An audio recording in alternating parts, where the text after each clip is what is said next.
आप as a youth politics में क्यों आए? पावर के लिए या पैसे के लिए? पहले तो ये बता दूं कि जो भी नौजवान है, जो भी 17-18 साल 16 साल या 20-22 साल तक है, वो पॉलिटिकल आदमी में पावर और पैसा ही देखता है। लेकिन मैं भारतीय जनता पार्टी, आप देखेंगे अगर पूरा एनालिसिस करेंगे तो अकेली ऐसी पार्टी है जिसमें आप संघर्ष करके आप कुछ भी बनने का सपना देख सकते हैं। आप एक सामान्य पोस्टर चिपकाने वाला आदमी राष्ट्रीय अध्यक्ष बन सकता है, चाय बेचने वाला आदमी प्रधानमंत्री बन सकता है। ये सिर्फ भारतीय जनता पार्टी में हो सकता है और कोई उदाहरण देश भर में नहीं है। अच्छा, मोदी जी और अमित शाह की जोड़ी मुझे ऐसा लगता है कि वर्ल्ड की सबसे बेस्ट जोड़ी है।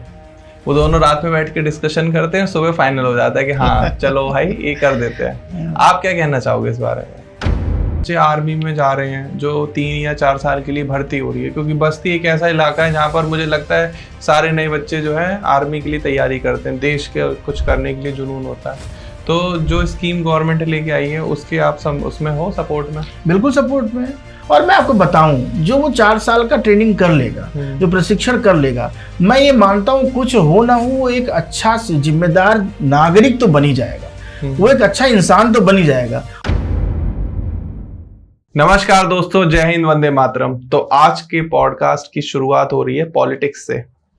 देखो, राजनीति में आप इंटरेस्ट लो मत लो, लेकिन राजनीति आप में पूरा इंटरेस्ट लेती है, ये एकदम सत्य बात है। अगर आप सोचो पॉलिटिक्स में मैं क्यों इंटरेस्ट लूं, मैं क्यों उसको वोट देने जाऊं, और मैं क्यों एक अच्छा नेता चुनूं, और मैं खुद क्यों पॉलिटिक्स में आऊं, क्यों मैं झमेले में पड़ूं, तो आने वाली जनरेशन बिल्कुल खराब हो जाएगी। क्योंकि आपकी लाइफ के जो छोटे छोटे डिसीजन है कि आप कैसे एजुकेशन लोगे, आप किस तरीके की हॉस्पिटैलिटी लोगे, आप किस तरीके का देश देखना चाहते हो, नेशन देखना चाहते हो, आप किस टाइप की आपको जॉब मिलेंगी, कितना आप टैक्स भरोगे और उससे आपको क्या क्या फैसिलिटी मिलेंगी, ये सारे डिसीजन लिए जाते हैं राजनीति में।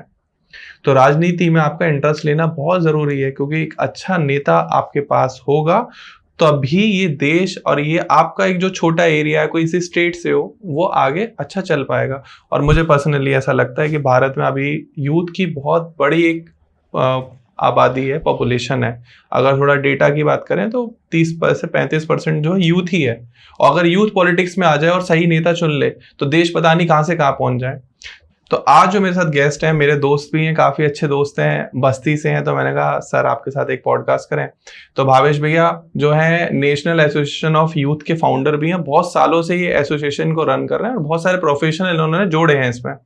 तो आज मैं इसी के बारे में पूरा पॉडकास्ट करूंगा, बट बिल्कुल आप कैजुअली मत लेना, भले ही मेरे दोस्त हैं, लेकिन भावेश भाई आपके साथ क्वेश्चन पूरे एकदम ऐसे होंगे कि आप एक राजनेता हो, नेता हो, और भारत की राजनीति कैसी चल रही इस बारे में पूरी चर्चा होगी। सबसे पहले तो नमस्कार, स्वागत है आपका। बहुत बहुत धन्यवाद, बहुत बहुत धन्यवाद कि आप हमारे दोस्त के साथ साथ आज हम लोग मिलके पॉडकास्ट करने वाले हैं। तो ये बहुत अच्छा है, लेकिन दोस्ती को थोड़ा साइड रखते हैं। लेकिन मैं नर्वस हूँ थोड़ा कि आप, क्योंकि आपने पहले ही बता दिया है कि आप सवाल बड़े मजबूत पूछने वाले हैं, लेकिन बहुत अच्छा लग रहा है कि आज हम लोग कुछ अच्छी चर्चा करेंगे, कुछ नया कर रहे हैं। देखो मेन क्या है, जहाँ जिस लोकेशन से आओ, बस्ती से, तो बस्ती में आपने देखा कि जो डेवलपमेंट है वो बहुत स्लो हो रहा है। क्यों हो रहा है स्लो? उसके पीछे बहुत सारे कारण हैं। एक तो बस्ती अभी कुछ वर्षों पहले ही मतलब कि कमिश्नरी बना और उसके बाद फिर 3 जिलों का केंद्र है, लेकिन कहीं ना कहीं राजनीतिक महत्वाकांक्षा की नेताओं में कमी और समाज को आगे ले जाने के लिए, जिले को आगे ले जाने के लिए, और कहीं ना कहीं ये देखिए ये एक आम सी बात है कि अगर जो पिलर्स हैं, जो 4 पिलर्स हैं, जैसे चाहे नेता हो, अधिकारी हो, पत्रकारिता हो, और जो और क्षेत्र होते हैं, वो सभी लोग मिल करके जब प्रयास करते हैं तब कोई जगह आगे बढ़ती है। ठीक है।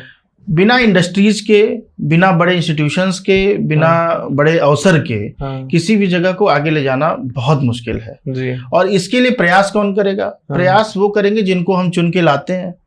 हम उन्हीं को अपना प्रतिनिधि बनाते हैं और उन्हीं से ये अपेक्षा करते हैं कि वो हमारी जगह को, इस स्थान को जहां से हम उनको चुन के आगे भेजें।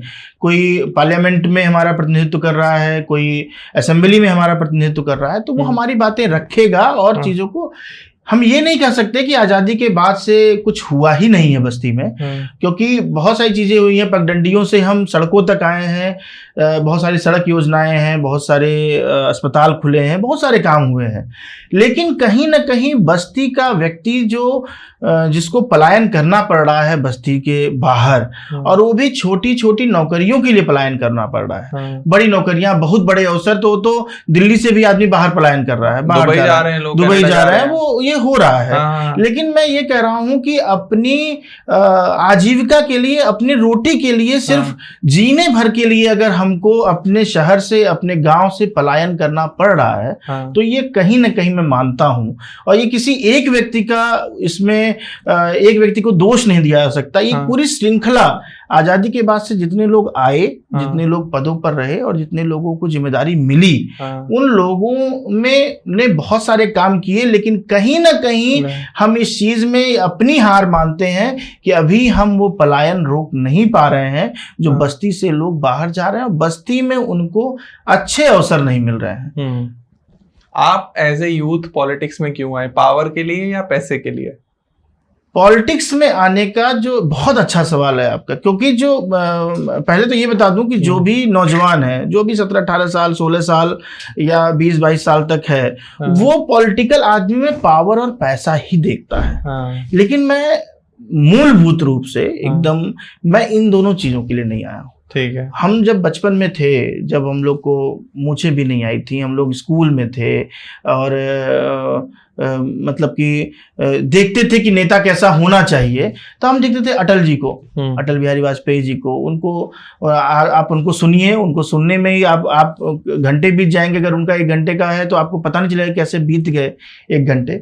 तो ऐसे व्यक्तित्वों को देखकर हम लोग पॉलिटिक्स में आने की कोशिश की है कि ऐसे आना चाहिए। मैं पॉलिटिक्स में क्यों आया, इसलिए आया। और मैं अपने आप को ये भी नहीं मानता कि मैं पॉलिटिक्स में हूँ, क्योंकि मैं एक तरीके से पॉलिटिक्स में अपने आप को अभी एक शिशु मानता हूँ। और शिशु क्या, भ्रूण भी आप मान सकते हैं। अभी हम लोग कुछ नहीं है।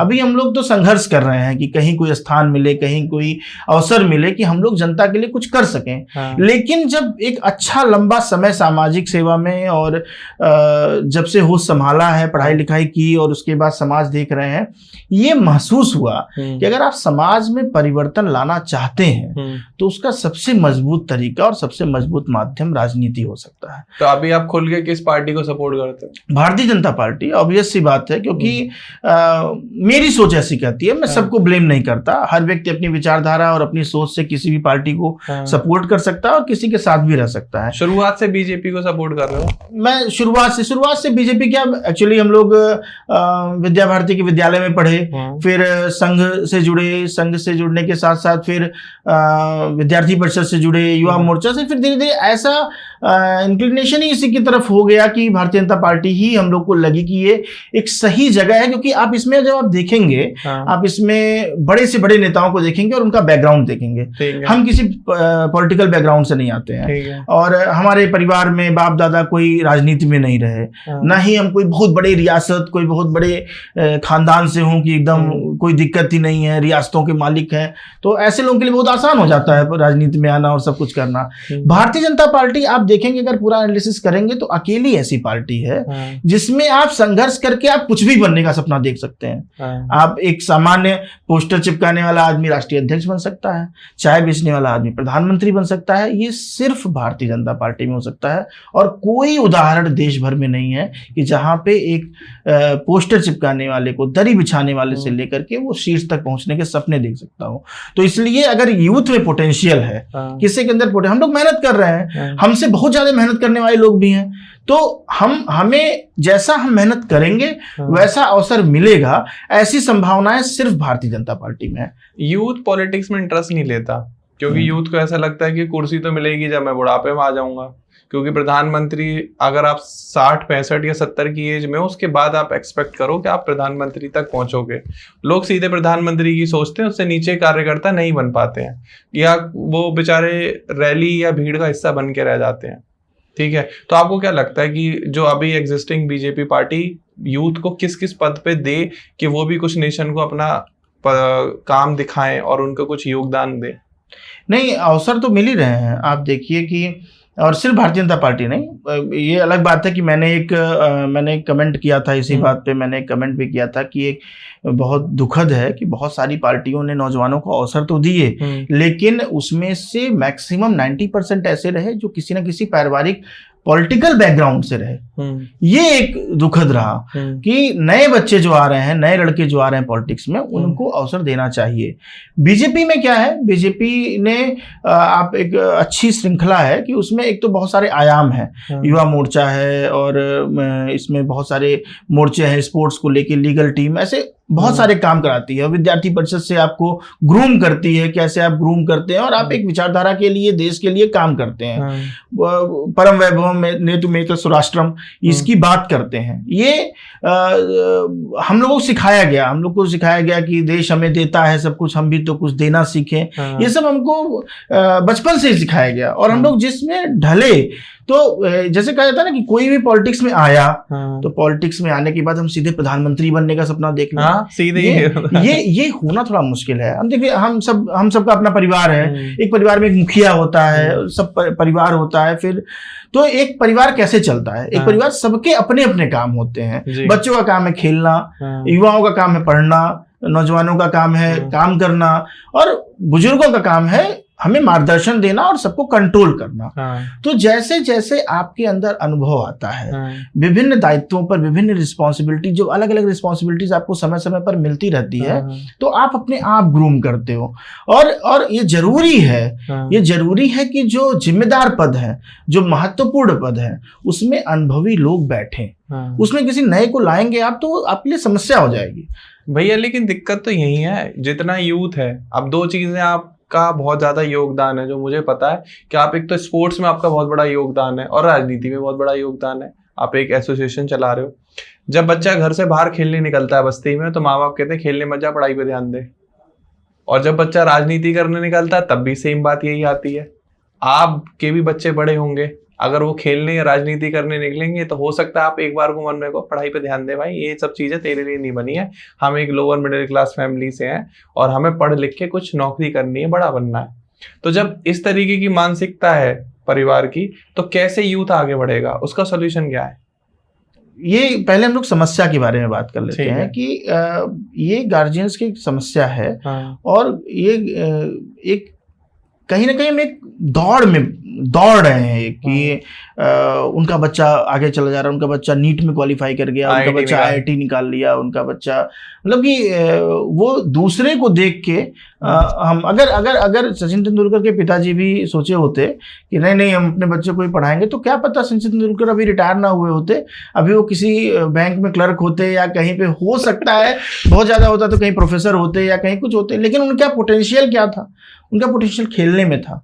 एक तो जब बच्चा अपने 14-15 साल की उम्र तक पहुंचता है, तो इतना तो हमें फ्रीडम उसको देना पड़ेगा कि वो उसका जो पोटेंशियल है काम करने का, किस क्षेत्र में वो ज्यादा अच्छा परफॉर्म कर सकता है, ये खोजने के लिए उसका थोड़ा सा फ्रीडम देना पड़ेगा। और जब उसको फ्रीडम दोगे तो आपको उसको रुझान पता चलेगा कि वो उसका रुझान किस तरफ है। और अगर उसका रुझान अच्छा है और सच में जिस तरफ उसका इंटरेस्ट है और उसमें वो मेहनत भी कर रहा है, होता है बहुत सारे लोग हैं इंटरेस्ट है लेकिन उनका वो डेडिकेशन नहीं है, हार्ड वर्क नहीं है, तो तब तो समस्या है। तो आप ऐसे 10 चीजों के बारे में सोचो कि ये भी इंटरेस्ट है, ये भी इंटरेस्ट है, तो नहीं कर पाएंगे। लेकिन अगर आपके बच्चे के अंदर आपको ये दिख रहा है 13, 14, 15 साल की उम्र में कि इस चीज के प्रति इसका रुझान है, इसका इंटरेस्ट है और ये डेडिकेट कर सकते हैं आप उसको, तो आप उसको थोड़ा सा 1-2 साल 3 साल का उसके ऊपर मेहनत दीजिए। उसको अगर वो बैडमिंटन खेलता है बैडमिंटन खेलने भेजिए, अगर वो आर्ट्स में जाना चाहता है आर्ट्स में जाइए, थोड़ा सा सोशल सर्किल थोड़ा इस पे काम करना चाहता है, स्कूल में डिबेट कॉम्पिटिशन्स में हिस्सा लेता है तो करने दीजिए, उसके साथ साथ पढ़ाई भी अपना वो करता रहेगा। आप ये अगर ये सोचते हैं कि सिर्फ 10th और 12th की मार्कशीट में आए हुए नंबर आपके बच्चे का भविष्य तय करेंगे, तो आप बहुत गलत है। ये बिल्कुल तय नहीं करता। ऐसे आपके पास हजारों उदाहरण हैं जिन्होंने 50% से भी कम अपनी 10वीं 12वीं में पाए हैं, आज वो IAS अधिकारी हैं। ऐसे बहुत सारे लोगों को आप देखेंगे जो अपने स्कूल के दिनों में बहुत इंट्रोवर्ट थे, आज वो बहुत अच्छे वक्ता हैं। अभी एक मूवी आई थी 12th फेल, आपने देखी होगी? हाँ, 12th फेल एक सही उदाहरण है। सही उदाहरण है कि आप मेहनत करेंगे हाँ। तो आप वो पाएंगे, बस हमें थोड़ा सा स्कोप देना पड़ेगा। हाँ। एक सपोर्ट सिस्टम होता है। देखिए ये बहुत सारी कहानियां होती हैं कि जिनके ऊपर माँ बाप नहीं है, जिनके वो एक अलग कहानियां हैं, वो उनके लिए तो मतलब आप जानिए उन लोगों को भगवान ही शक्ति देते हैं। लेकिन ये तो बहुत बड़ी स्ट्रेंथ है ना कि मेरे पास सपोर्टिव माँ बाप हैं जो मुझे सपोर्ट करें और वो मुझे आगे बढ़ने में मदद करें, तो उसकी मेहनत में सरप्लस हो जाता है। तो ये बहुत जरूरी है, आप सपोर्ट करिए। हो सकता है आपका बच्चा किसी भी फील्ड में बहुत अच्छा कर जाए तो आप ही का नाम करेगा। अच्छा, एक सवाल है यहाँ मेरा, मैं वैसे जनरली कंपैरिजन करता नहीं हूँ, लेकिन आपसे पूछूंगा, ऐसे यूथ आप युवा नेता हैं, योगी जी मोदी जी में आप ज्यादा किसको पसंद करते हैं? दोनों लोग अलग अलग, आप कंपेयर नहीं कर सकते। और हम लोग जिस संस्था से जुड़े हुए हैं भारतीय जनता पार्टी में, अब दोनों लोगों की अलग प्रतिभा है और दोनों लोगों ने अपने जीवन में अलग अलग तरीके से काम किया है। दोनों लोगों की पृष्ठभूमि अलग है। आपको लगता है योगी जी थोड़ा अग्रेसिव है? हर युवा तो एग्रेसिव ही होता है ना। मोदी जी के सामने तो युवा ही है। तो युवा तो एग्रेसिव ही होता है। योगी जी तो जब बन गए थे विधायक बन गए थे, जब मैं देखता हूँ उनकी पुरानी वीडियो, एकदम छोटे से हैं, पतले और जिस कम उम्र में उनको इतनी बड़ी जिम्मेदारी मिली, आप ये सोचिए। आप बहुत सारे लोगों को बहुत कम उम्र में जिम्मेदारी मिलती है तो संभाल नहीं पाते हैं।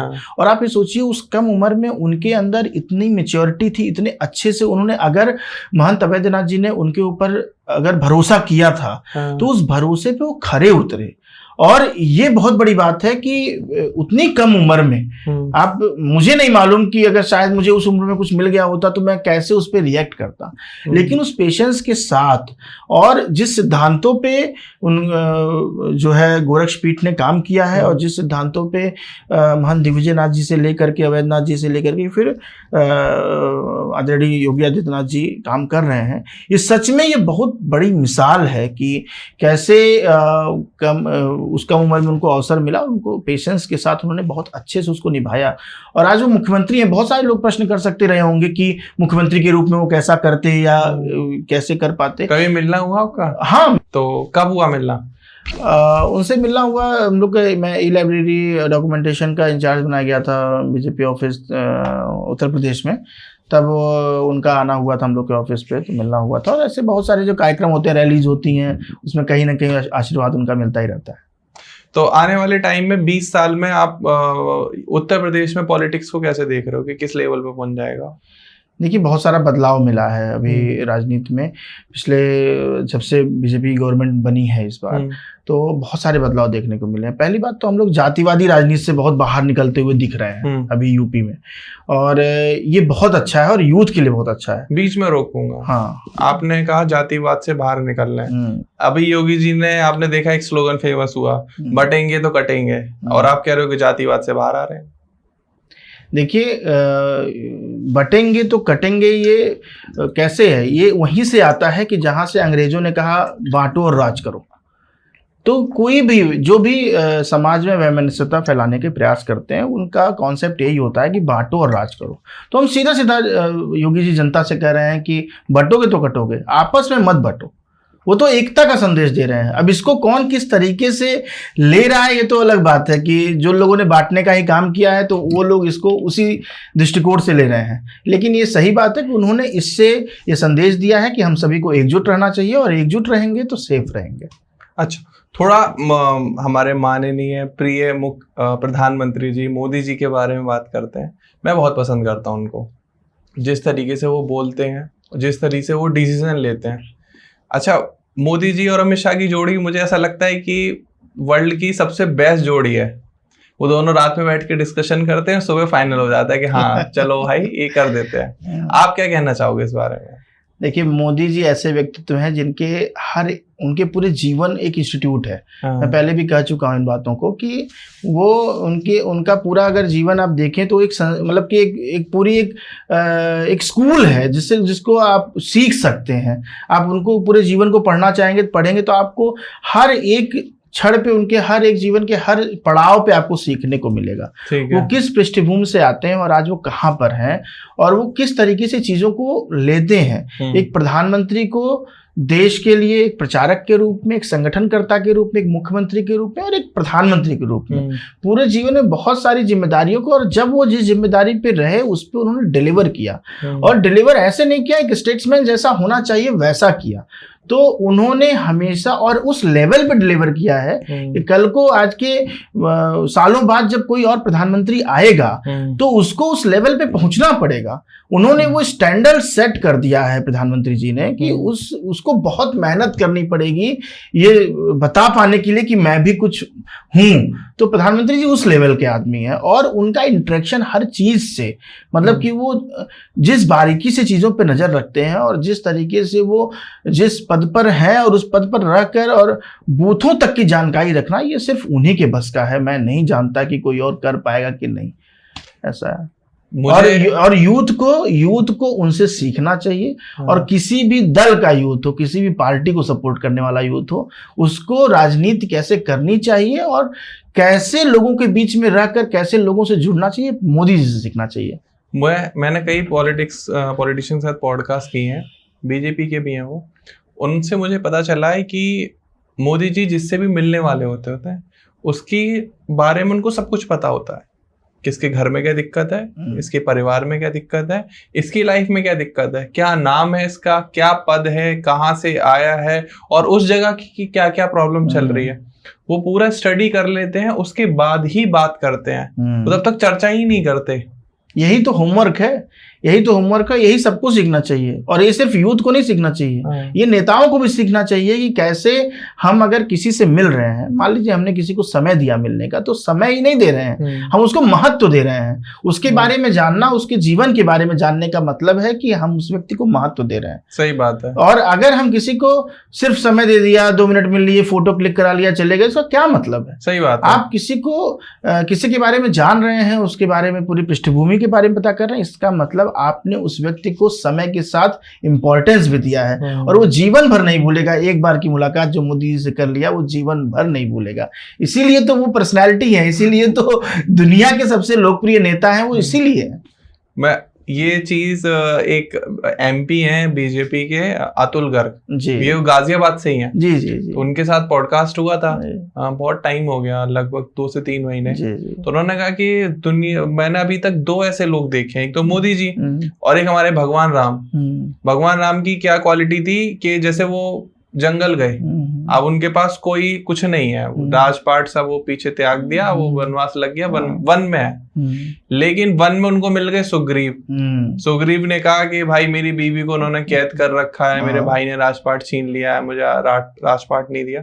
तो राम जी ने कहा मेरी प्रॉब्लम छोड़ो, ला मैं तुम्हारी सॉल्व करता हूँ। उन्होंने उनकी प्रॉब्लम सॉल्व कर दी।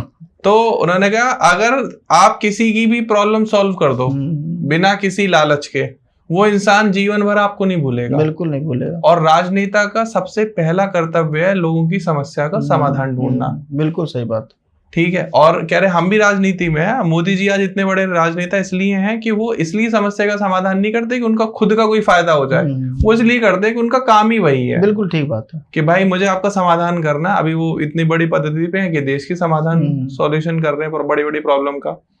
लेकिन यहाँ बहुत सारी आलोचनाएं भी आ जाती हैं। एक आलोचना ये भी आती है, मैंने सुना है कई बार, कि लोग कहते हैं कि अगर आप एंटी मोदी हो या मोदी के खिलाफ बोलोगे तो सीबीआई और ईडी आपके पीछे पड़ जाएगी। मानते हो आप ऐसा होता है? मुझे नहीं लगता ऐसा है। एक्चुअली दिक्कत क्या है कि सीबीआई, ईडी ये सब केंद्रीय संस्थाएं हैं और जब वो किसी के ऊपर छापा डालती हैं या किसी के ऊपर इन्वेस्टिगेशन होता है तो ये ऑब्वियस सी बात है कि जो परेशान होता है वो सेंटर को ही ब्लेम करेगा। तो सेंटर में मोदी जी हैं तो सेंटर में प्रधानमंत्री को ब्लेम करेगा। तो ये तो देखिए जो पावर में है उसको सुनना पड़ेगा, वो उसको सुनना पड़ता है। कुछ भी होगा, यहाँ तो अगर एक पॉट होल भी खुला हुआ है तो उसके लिए मोदी जी को जिम्मेदार ठहरा दिया जाता है। तो ये तो जनता को कहना, ये तो जनता को कहने का अधिकार है। जो एग्रीव्ड है, जो परेशान हो रहा है, वो किसी को तो ब्लेम करेगा ही ना। तो बड़े को ब्लेम करता है कि उन्हीं की वजह से सब कुछ हो रहा है। लेकिन आपने ऐसा किया ही क्यों कि आपके ऊपर ईडी सीबीआई आ रही है? आप ऐसा करते ही क्यों हो, सही ये बात है। उनसे सवाल कोई पूछे। और जैसा आपने कहा ना कि कैसे वो समस्याओं को हल करते हैं, मोदी जी कैसे करते हैं। अभी देखिए राहुल जी पूरा वोट चोरी का आरोप लगा रहे हैं, पहले ईवीएम हाँ। हैक हो जा रहे थे, हाँ। तो वो ईवीएम हैक कैसे करते हैं, वोट चोरी कैसे करते हैं, ये भी तो समझिए। वोट भाई, चोरी करते तो 400 सीट नहीं आती। नहीं, वोट चोरी और ईवीएम हैक तो सच में होता है, मैं आपको बताऊं हाँ, कैसे होता है। कैसे? ऐसे होता है कि पहले चूल्हे पे महिलाएं खाना बनाती थी, हाँ। धुएं में बनाती थी, उनको सिलेंडर मिल गया तो वोट चोरी हो गया, ईवीएम हैक हो गया। जो सुविधा मुझे देगा एक आम जनता जिसको कोई सुन नहीं रहा था, रात रात भर मैं आपको बताऊं, ऐसा समय था कि रात भर सिलेंडर पाने के लिए लाइन लगाना पड़ता था। हाँ, होता था। आज घर शहरों में पाइपलाइन पहुंच गई और गांव तक सिलेंडर पहुंच गया। मैं खुद लाइन में लगा। तो हैक हो गया, ईवीएम हो गया ना, ईवीएम हैक। शौचालय मिल गए, बाहर जाते थे सब लोग, बाहर जाते थे, बीमारियां होती थी, सबको शौचालय बना के दे दिया। घर नहीं था, आवास दे दिया। सड़कें नहीं थी, पगडंडियां सड़कें थी, टूटी हुई थी, उसको सड़कें दे दिया। तो ये वाला टेक्निक नहीं जान पा रहे हैं कांग्रेस और सपा वाले और जो अन्य दल हैं, वो ऐसे ईवीएम हैक होता है। केजरीवाल कहते हैं शिक्षा पे मैंने जितना काम करा बीजेपी 100 साल में नहीं कर पाएगी।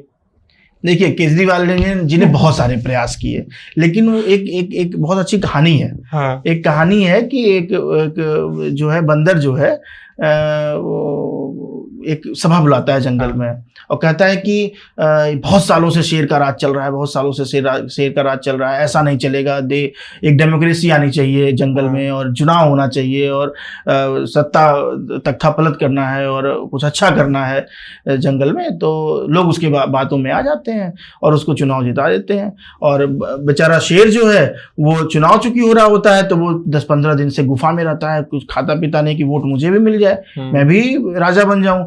तो लेकिन होता क्या है कि उसको हरा करके और बंदर को राजा बना देते हैं कि चलो अब कुछ बदलाव आएगा, बदलाव की लहर आएगी पूरे जंगल में। हाँ। तो एक जो है बकरी का बच्चा जो है वो गुफा के बाहर टहल रहा होता है, चुनाव खत्म हो जाते हैं, बेचारा निराश रहता है शेर।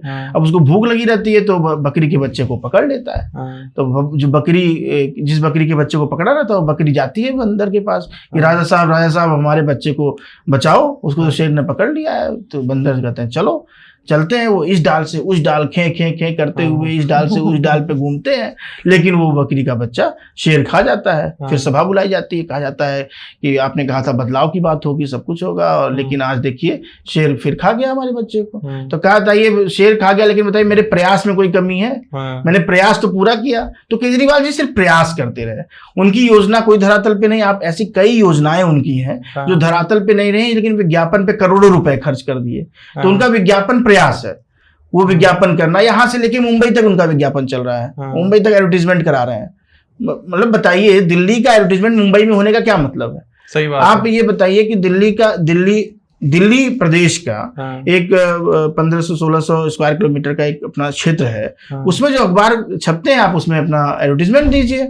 दिल्ली का पैसा है, दिल्ली के लोगों का पैसा है, दिल्ली के लोगों के हक का पैसा है, और आप पूरे देश के न्यूज़पेपर्स में ऐड दे रहे हो दिल्ली सरकार का। आप बताइए पैसा कहां से आ रहा है? तो उनका भी यही सब प्रयास है, बस वो कर कुछ नहीं पाए बेचारे, लेकिन प्रयास उन्होंने पूरा किया। चलिए आपके प्रयासों को बहुत बहुत बधाई कि आपने जिस तरीके से दिल्ली के लोगों का पैसा बर्बाद किया। और केजरीवाल जी ने एक बहुत बड़ा नुकसान किया, और नुकसान उन्होंने अपना नहीं किया, उन्होंने समाज में हर उस व्यक्ति का नुकसान किया जो व्यक्ति कभी राजनीति में आता और कहता कि मैं एक सामान्य परिवार का व्यक्ति हूं और मुझे अवसर दो। उन्होंने विश्वास का नुकसान किया। जब फिर दोबारा कोई व्यक्ति समाज में आएगा और कहेगा कि मुझे चुनाव लड़ना है, मुझे अवसर दो, मैं बदलाव लाऊंगा, तो समाज में एक प्रश्न उठेगा, कहीं तुम भी केजरीवाल तो नहीं बन जाओगे? ये प्रश्न उठेगा। बहुत बड़ी बात है। तो ये एक विश्वास का संकट उन्होंने खड़ा किया है, और ये अभी कई सालों तक ये संकट बना रहेगा। अच्छा, आप तो खुद एडवोकेट हो, वकील हो, मुझे पता है कि एडवोकेट मार्केटिंग नहीं कर सकते, है ना, किसी भी तरीके से बैन है जी। क्या आपको ऐसा लगता है कि ये रूल इलेक्शन कमीशन जो है राजनेताओं पे भी लगा दे, कितना हजारों करोड़ रुपए बच जाएंगे?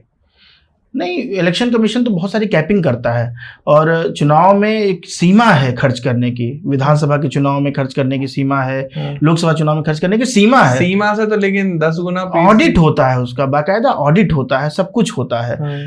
आप एक कह सकते हैं बहुत सारे लोग बेइंतहा पैसे भी खर्च करते हैं, लेकिन मैं सच बताऊं आपको, अगर सच में आपने क्षेत्र में काम किया है, समाज में रहते हैं, लोगों के बीच में जाते हैं, उनके सुख दुख में खड़े रहते हैं और समाज के जेन्युइन प्रॉब्लम्स है, सोसाइटी की जेन्युइन प्रॉब्लम्स है, उनको उठाते हैं और उनके बीच बने रहते हैं, तो आपको उतने बेइंतहा पैसे खर्च, ये पैसे सिर्फ वही लोग खर्च करते हैं जो जिनके पास कहीं ब्लैक मनी आया हुआ है और वो खर्च करते हैं। हम इससे इनकार नहीं कर सकते कि बेइंतहा पैसे नहीं खर्च होते हैं, लेकिन वही लोग करते हैं जो, और समाज को ये समझना चाहिए कि जो आपके ऊपर बेइंतहा पैसे खर्च कर रहा है, वोट के लिए पैसे दे रहा है, इसका मतलब वो जीतने के बाद आप ही की जेब का पैसा वो वापस लेगा। सही बात है। वो करप्शन करेगा, आप उसको रोक नहीं सकते। इसलिए आप ऐसे लोगों को चुनिए जो जमीन से जुड़े हुए हों, समाज से जुड़े हुए हों, और जो पैसे के बल पे नहीं, पर्सनालिटी, व्यक्तित्व और अपने काम के बल पे आपसे वोट मांगने आए। क्या बात है, बहुत बड़ी बात कही आपने। तो अभी हम आपकी विधानसभा की बात करते हैं, जहां पर सपा के ज्यादा जो है सीटें हैं। जी। तो क्या लगता है बीजेपी वहां इतनी कमजोर क्यों है और सपा इतनी पावर में क्यों, और अखिलेश यादव को आप कैसा देखते हो? अखिलेश यादव के अंदर मैं एक अच्छा नेता देखता हूँ, कोई दिक्कत नहीं है, अच्छे नेता हैं, लेकिन वो अच्छे नेता के साथ साथ अच्छा काम भी कर सकते थे। और उनकी एक समस्या रही कि वो मुलायम सिंह यादव जी भी बहुत अच्छे नेता रहे, वो भी एक अच्छे नेता हैं, लेकिन जो जिस विचारधारा से वो आते हैं, वो चाहे लोहिया जी की विचारधारा को भी वो फॉलो नहीं कर पाए। उन्होंने एक ऐसा, उनकी पार्टी में आप देखेंगे, जब पूरी पार्टी का आप एक्सरे करेंगे उनके, तो आपको अपराधी किस्म के लोग, आपको, और जातिवाद बहुत कूट कूट के भरा हुआ है, आप ये देखिए, और परिवारवाद भी आप ये देखिए कि उनके अपने ही परिवार के दसियों लोग पदों पर हैं। उसकी जगह पे कोई कार्यकर्ता हो सकता था, कोई नौजवान हो सकता था, किसी दूसरे परिवार का भी व्यक्ति हो सकता था। समाज में जो आपके पार्टी का ही कार्यकर्ता है वो कहीं एडजस्ट हो सकता था। आप पहले यादव देखेंगे, मुस्लिम देखेंगे, आप पूरा पहले योग्यता नहीं देखेंगे, पहले आप ये सारे समीकरण देखेंगे, तो ये कहीं ना कहीं आपकी अच्छाई पर बट्टा लगा देता है। और आप अच्छे नेता हो सकते हैं, आप, मैं कोई हर दल का व्यक्ति अच्छा काम कर रहा है, युवा नेता है, युवा नेता है। मैं आपसे युवाओं को उम्मीद रही होगी जब आपको चुना होगा मुख्यमंत्री, और आप कुछ ऐसे उदाहरण पेश कर सकते थे कि आप एक नई राजनीति को लेकर आते, लेकिन आपको अवसर मिला अपने पिताजी के नाते, लेकिन आपने काम ऐसे नए नहीं किए, या कुछ आपने ऐसा अच्छा करके नहीं दिखाया कि जिससे नौजवानों को, समाज को आप में कुछ नई किरण देखने को मिले। ऐसा कुछ नहीं कर पाए। आपको बना दिया जाए मुख्यमंत्री, आप क्या करोगे सबसे पहले? मुझे मुख्यमंत्री, अभी तो हम लोग संघर्ष कर रहे हैं, अभी हम लोग को क्या बनना है क्या नहीं बनना है इसके बारे में सोचा नहीं है। नहीं, फिर भी क्या बदलाव? लेकिन देखिए, मुझे ऐसा लगता है कि जो सबसे मूलभूत चीजें हैं अभी, वो है रोजगार, शिक्षा और स्वास्थ्य। ये 3 चीजें बहुत जरूरी है, और मुझे खुशी है इस बात की कि योगी सरकार हो, मोदी सरकार हो, स्किल पे काम किया है, स्वास्थ्य पे काम किया है, सड़कों पे काम किया है, रोजगार पे काम किया है। रोजगार पे मुझे नहीं लगता ज्यादा काम हुआ है। नहीं, बिल्कुल काम किया है। और रोजगार को आप सिर्फ इस दृष्टि से मत देखिए कि एक गिनती में, कि काउंटिंग में, कि सरकारी नौकरियां कितनी दी गई। सरकारी नॉकरियां भी, उसी बात पे आने ही वाला था। सरकारी नौकरियां भी काफी दी गई, लेकिन उसके साथ साथ कम हो गई। लेकिन उसके साथ साथ कॉन्ट्रेक्चुअल बेस भी नौकरियां बहुत सारी बढ़ी हैं। फिर आप देखेंगे कि स्टार्टअप्स को और उद्यम को और नौजवानों को आगे बढ़ाने के लिए, स्टार्टअप को तो कर रहे हैं आगे, तो उससे रोजगार पैदा हो रहा है। उससे बहुत सारे लोगों को, एक स्टार्टअप को, मतलब कि वैसे तो हजारों स्टार्टअप को अवसर मिला है, उनको मौका मिला है काम करने को, लेकिन एक स्टार्टअप भी जब स्टैंड करता है तो उसके साथ हजारों नौकरियां पैदा होती हैं। और जिस तरीके के बच्चों में आप देखेंगे कि टेक्निकल एजुकेशन में या इस तरह के बच्चे ज्यादा आ रहे हैं, जैसे आप देख रहे होंगे बीटेक करने वाले, नीट करने, तो इन बच्चों को अवसर ऐसी कंपनियां ही सबसे ज्यादा देती हैं और अच्छे पैकेजेस देती हैं। एक वो पुराने जमाने में था कि सरकारी नौकरी, अब वो उससे बच्चों का भी मोह थोड़ा खत्म हो रहा है सरकारी नौकरी में, सरकारी उससे। लेकिन सरकारी तंत्र में भी बहुत सारे बदलाव आए हैं। पहले जिस काम के लिए, आपको बताऊं, तहसील में खसरा खतौनी लेने के लिए इतना समस्या होती थी, आज बहुत आसान आसान हो गया। आज तो ऑनलाइन बहुत सारी चीजें हो गई हैं, आप ऑनलाइन निकाल सकते हैं, बहुत सारे काम कर सकते हैं। बहुत सारी दिक्कतें भी, बहुत सारे रिफॉर्म्स होने में बहुत समय लगता है, ये बहुत लंबा प्रोसेस होता है। आप शिकायत कर सकते हैं बहुत सारी चीजों के बारे में कि मैं ये केस बता देता हूँ कि यहाँ ऐसा है वहाँ ऐसा है, मैं सब एक्सेप्ट करता हूँ, चीजें हैं। लेकिन आप जब कंपेयर करेंगे कि पिछली सरकारों के जो मंशा थी, सबसे बड़ी बात होती है मंशा क्या है सरकार की। अगर मंशा सही है और मंशा समाज के लिए काम करने के लिए, जनता के लिए काम करने की है, तो वो धीरे धीरे बदलाव आएगा और चीजें अपने आप ठीक हो जाएंगी। अच्छा, ये बताओ मुझे, जैसे 18 साल की उम्र फिक्स कर रखी है वोट देने के लिए, आपके हिसाब से सही उम्र क्या है? मुझे ठीक लगती है 18 साल। 18 साल की उम्र में बच्चा, जब 18 साल की उम्र में बच्चे को अपना भविष्य तय करने के लिए योग्य माना जाता है, अब वो योग्य है तो देश का भविष्य भी चुनने के लिए योग्य है। मैं मानता हूँ बहुत अच्छी एज है 18 साल, जिसने भी तय की होगी वो बेस्ट है। अच्छा, जो बच्चे आर्मी में जा रहे हैं, जो 3 या 4 साल के लिए भर्ती हो रही है, क्योंकि बस्ती एक ऐसा इलाका है जहां पर मुझे लगता है सारे नए बच्चे जो हैं आर्मी के लिए तैयारी करते हैं, देश के कुछ करने के लिए जुनून होता है। तो जो स्कीम गवर्नमेंट लेके आई है उसके आप उसमें हो सपोर्ट में? बिल्कुल सपोर्ट में। उससे क्या हो रहा है कि एक तो बच्चों, देखिए उसमें इंटीग्रेटेड प्रोग्राम भी है, उसमें उनको ग्रेजुएशन भी मिल रहा है, ये चीज़ें भी हैं, और उसके साथ साथ उसमें फिर उनको कई सारे PSUs ने कई सारे जगहों पर ये भी वैकेंसीज अब आ रही हैं कि जो अग्निवीर से आएंगे उनको वहाँ पे वेटेज मिलेगा। दूसरा, फिर अग्निवीर से भी वो डायरेक्ट भी, ऐसा तो है नहीं कि 4 साल करने के बाद फिर आपको घर भेज दे रहा है, जिसके अंदर पोटेंशियल होगा उसको वो अपने पास सेलेक्ट भी कर रहे हैं। और मैं आपको बताऊं, जो वो 4 साल का ट्रेनिंग कर लेगा, जो प्रशिक्षण कर लेगा, मैं ये मानता हूं कुछ हो ना हो वो एक अच्छा से जिम्मेदार नागरिक तो बन ही जाएगा, वो एक अच्छा इंसान तो बन ही जाएगा। वैसे भी सिर्फ आप एक BA करने जाते हैं 3 साल तो वैसे ही खराब हो जाते हैं आपके, उसमें आपको स्टाइपेंड भी मिल रहा है, सीखने को मिल रहा है, ग्रूमिंग हो रही है, पर्सनालिटी बिल्डअप हो रहा है, आप एक अच्छे नागरिक मिल रहे हैं और बहुत कुछ आपको सीखने को मिल रहा है। आपको मतलब कि जिसके लिए आप कहीं पैसे देंगे, कुछ भी अपने आप को मेंटेन करने के लिए, पर्सनालिटी मैनेजमेंट के लिए, देखिए कितने पैसे देते हैं लोग, वो आपको सरकार करा रही है, आपको पैसे भी दे रही है, आपको आगे के लिए बैकअप भी दे रही है, आपको नौकरी भी दे रही है, वेटेज भी दे रही है, सब कुछ तो दे रही है। तो इसलिए मुझे लगता है कि ये एक बहुत अच्छा प्रोग्राम है और मैं तो कहता हूं कि नौजवानों को इसका हिस्सा बनना चाहिए। जो नए युवा वकील आ रहे हैं उनके लिए सरकार क्या कर रही है? आप तो एडवोकेट हो, सच सच बताओ। देखिए उनके लिए कुछ कर रही नहीं कर रही, अगर कुछ डिमांड है तो आज बताओ। मेरी डिमांड है, मेरी एक डिमांड है, मैं ये मानता हूं कि एक तो हर क्षेत्र में, मैं सिर्फ वकालत के क्षेत्र नहीं कहता हूँ, वकालत है, राजनीति है, इवन कला का क्षेत्र है, एक्टिंग वगैरह का जो क्षेत्र है, हर क्षेत्र में मैं आपको बताऊं एक समस्या है। जो बच्चे नए नए आते हैं, पढ़ाई पूरी की और उस प्रोफेशन में आगे काम करना चाहते हैं, उन बच्चों को बहुत स्ट्रगल करना पड़ता है और शुरुआती दिनों में ना इनकम होती है, ना पैसे होते हैं और उनको मेहनत करनी पड़ती है।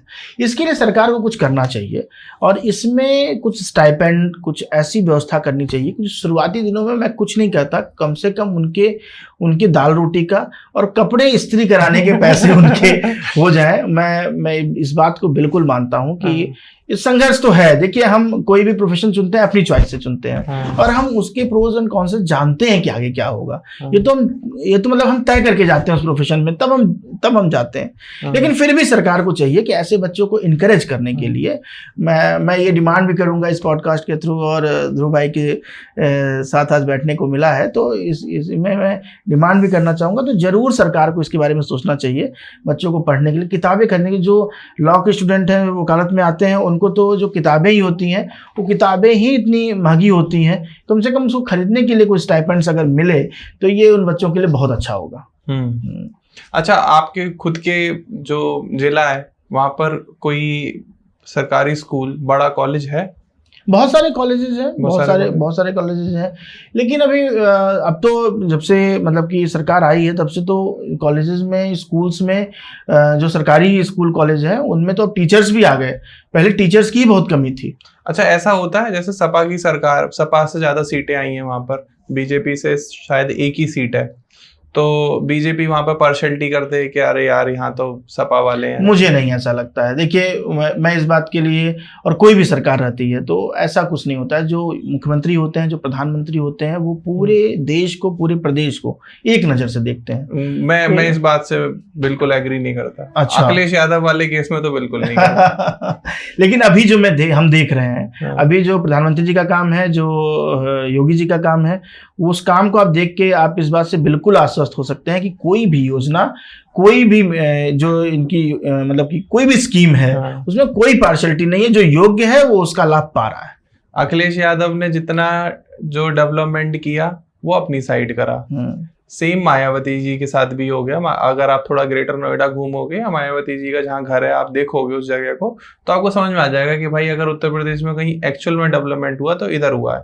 ठीक है, अभी योगी जी की सरकार है, गोरखपुर के डेवलपमेंट के बारे में मुझे कोई ज्यादा खास नॉलेज नहीं है कि वहां पर अभी कैसा काम चल रहा है, लेकिन योगी जी हाँ बैलेंस बनाकर चल रहे हैं। इसीलिए तो Yogi ji longest serving chief minister हो गए यूपी के। इसीलिए है क्योंकि उन लोगों ने ऐसे काम नहीं किए कि सब लोग मिलकर उनको सपोर्ट करें। लेकिन मोदी जी के बाद किसको प्रधानमंत्री बनते हुए देखना चाहोगे? अभी तो मोदी जी ही है। और मैं आपको बताऊं कि बीजेपी एक ऐसी पार्टी है जिसमें ऐसे हजारों कार्यकर्ताओं की लिस्ट है जो प्रधानमंत्री बन सकते हैं, जो मुख्यमंत्री बन सकते हैं, सांसद बन सकते हैं, विधायक बन सकते हैं। आप जानिए पोटेंशियल की कोई कमी नहीं है। आपने सोचा कभी प्रधानमंत्री बनने? अरे एकदम भगवान करे ऐसे अवसर मिले। लेकिन अभी तो हम लोग को जो काम दिया गया है, अभी जो काम हम लोग को करना है, अभी बहुत कुछ करना है, वो बहुत बड़ी चीज है। वो एक तरीके से आप कह सकते हैं ना कि एक वो दिवा स्वप्न जैसा है, ऐसी चीजें सोचना। आप काम करिए, आप काम करेंगे, भगवान जो देना होगा देंगे। तो इसके बारे में हम लोग नहीं सोचते। राहुल गांधी को लगता है आपको प्रधानमंत्री बनेंगे कभी? सपने में हाँ, सपने में वो बन सकते हैं प्रधानमंत्री। चलो सपने में बन गए तो कैसा होगा ये देश? सपने में बन गए तो ट्रम्प के आगे हाथ जोड़ते। आज जैसी परिस्थितियां हैं, वो जैसी परिस्थितियां अभी आपकी ऑपरेशन सिंदूर हुआ, और जितनी मजबूती से देश जैसे उनके संबंध हैं सोरोस से, जैसे उनके संबंध हैं चाइनीज ब्यूरोक्रेट्स से, जैसे उनके हमारे देश के लोगों से कम संबंध है, बाहर के देशों के लोगों से ज़्यादा संबंध है। तो ये दिखाता है कहीं ना कहीं उनका मतलब कि जो अपने देश के लोगों के साथ जो जुड़ाव होना चाहिए वो कम है। मैं ये मानता हूं कि ठीक है, वो प्रयास बहुत अच्छा कर, उनको भी मैं कह रहा हूं प्रयास कर रहे हैं, करते रहें। अभी आज की वर्तमान परिस्थिति के आधार पर मैं ये नहीं कह सकता कि वो एक अच्छे प्रधानमंत्री हो सकते हैं। भविष्य में अगर होंगे तो आप बिल्कुल सपोर्ट करो। ग्रूम करें, सपोर्ट तो करना बहुत मुश्किल है, क्योंकि कांग्रेस ऐसी विचारधारा से आती है और कांग्रेस ऐसे काम करती है। कांग्रेस एक पूरा इतिहास है, कांग्रेस ने क्या क्या किया है। रोज आप संसद में देखते होंगे कांग्रेस की की हुई चीजों को अभी उन्होंने इतना कपड़े फाड़े हैं कि हम रफू नहीं कर पा रहे हैं। तो हमारी सरकार अभी उसको रफू करने में लगी हुई है जितने उन्होंने कपड़े फाड़े हैं देश के। अच्छा ये बताओ, ये राजनेता जो है, बड़े बड़े राजनेता जो ट्रेंड पॉलिटिशियन है, जिनको पता है कि हमें क्या बोलना है, जनता क्या सुनना चाहती है, युवाओं को कैसे भटकाते हैं? देखिए, युवाओं को भटकाते हैं या देखिए, आप जब आप उनके बारे में बात करेंगे ना, जैसे बहुत सारे पॉलिटिशियन, मैं तो आपसे यही बोलूंगा, युवा भटका हुआ है। अगर युवा जो है सही रास्ते पर आ जाए हमारे देश का, तो यूएस और यूके की इकोनॉमी तो कहीं भी नहीं टिकती। भारतीय जितनी मेहनत के हम लोग कितनी मेहनत कर सकते हैं। मुझे ऐसा लगता है कि युवा हमारा सही रास्ते पे है, सही रास्ते पर। कुछ युवा जो सही रास्ते पे नहीं है, उनको किसी ने भटकाया है या कुछ अपनी आदतों से भटके हुए हैं। जैसे बहुत सारी चीजें आप देखेंगे तो जैसे आपने अभी बात की थी ना वकालत की, वैसे ही आप बात करेंगे राजनीति में जो नए युवा हैं, जो बड़ी बड़ी गाड़ियां देख के, बहुत सारे बच्चे ऐसे हैं जो बड़ी बड़ी गाड़ियां देख के और बड़ा शोहरत देख के उस नाते पॉलिटिक्स में आना चाहते हैं कि हम आएंगे तो हमारे पास भी वो महंगी वाली गाड़ी हो जाएगी, हमारे पास भी। तो वो नेताजी के पीछे घूमना, नेताजी के साथ अपना टाइम स्पेंड करना, और एक अच्छा टाइम उनके साथ देने के बाद वो बेचारे, और मेरी पूरी सिंपैथी है ऐसे बच्चों के साथ जो बच्चे अपना पूरा समय नेताजी के साथ देते हैं, और जब वो बच्चे कुछ मांगने वाले उसमें आते हैं कि अब हमने तो बहुत समय आपको दे दिया, अब हमको भी कुछ चाहिए, तो नेताजी उनको किनारे कर देते हैं। तो ऐसे बच्चों के साथ बहुत होता है, राजनीति में बहुत कॉमन है, हर जिले में है, हर विधानसभा में है, हर ब्लॉक में है, हर गांव में है। मैं बहुत जिम्मेदारी से कह रहा हूं कि ये जरूर है कि स्थापित नेता नौजवानों का शोषण करते हैं, व्यक्तिगत शोषण करते हैं, उनको अपने साथ घुमाते हैं। आप ये जानिए, बच्चे का परीक्षा है, बच्चे की परीक्षा है, उसका एग्जाम है। नेता, अगर नेता को मालूम भी है कि उसका एग्जाम है, तो वो नेता ये नहीं कहता कि तुम जाके अपना एग्जाम दो, वो कहेगा साथ चलो, 4 लोग पीछे दिखने चाहिए। ये ट्रेंड बहुत खराब है।